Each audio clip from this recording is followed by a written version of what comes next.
right, so we will get started. Let me know. Are you all recording? Good? All right, here we go. Three, two, one. Want to start off with John Zumper here, who alerted me first here when this happened today to give us the update on what's going on. Yeah, today we had 15 staff members transported from Thomson Federal Prison to the hospital because of exposure in the mailroom. This is the 8th incident that we've had in the past, recent months that exposures at Thomson. 23 staff members have been transported to the hospital. One of the staff members today was given Narcan twice and then transported out to the hospital. We are thankful for the Congressman for endorsing, the bill that we have out there for that. But that's what happened today, and we've asked Congress for help, and the Congressman responded. So, and what I can say is my prayers are with the families of the law enforcement, the officers, the staff here at Thomson who were exposed to unknown chemicals here today in the mailroom. As soon as I heard the news, I rushed here to get to work so that we can assess the situation. And shortly after our press conference, I'm going to be meeting with the warden here to talk about how we can rectify this so we're not putting people in harm's way. Dangerous chemicals getting into our prison mail is an urgent problem that we need to address. I've joined bipartisan legislation to increase protections for prison staff against fentanyl exposure.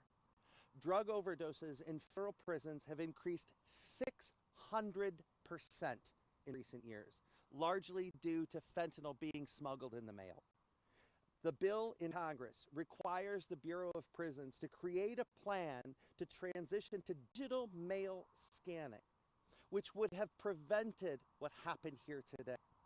This is bipartisan. It is a solution to keep drugs out, but to keep our law enforcement safe. Let's be clear, law enforcement officers in our correctional institutions across the country work in challenging environments, and I'm committed to working alongside the people here in Thomson to make sure that they have the protections and the support they need. Thank you very much. Where does that legislation stand right now? Right now, I'll tell you, since this happened today, I've already reached out to members of Congress. I said, this is a catastrophe that happened here in Thomson, in my district. Please sign on to the bill. The more members of Congress that we can get signed on to this bill, Republicans and Democrats, the greater chance that we have that Speaker Mike Johnson will bring this to the floor for a vote, and the Federal Bureau of Prisons will actually do something about it. It is Congress's job now to act so that something like this doesn't happen again. Okay, is it still in committee? Did it make it out of committee?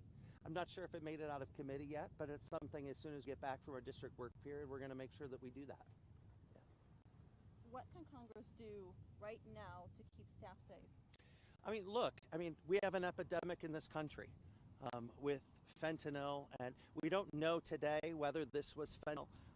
However, that will be discussed, and we'll do all of the chemical analysis to figure out. We've got an issue in this country that we have to figure out. Law enforcement shouldn't be dropping like flies like this today. We very easily could have had correctional officers here at Thomson die. This is the worst situation that has happened here with respect to drugs coming through the mail that we have ever seen. And so doing nothing is not an option anymore. And so Congress now has to act because we have the bipartisan legislation.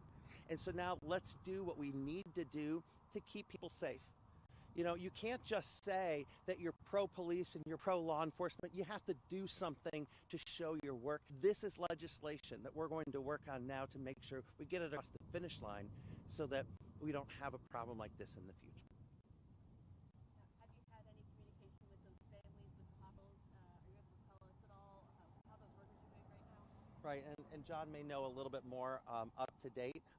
However, we'll be meeting with them. I'm anxious to talk with the warden. This was a hazmat situation until a very short time ago. And so we need to make sure not only are they getting the treatment that they need, they're responding to that treatment, but then we have to have the next step so that this doesn't happen again.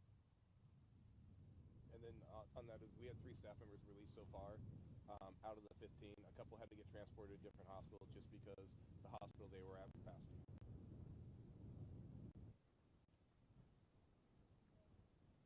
Thank you all very much. Thank you. you.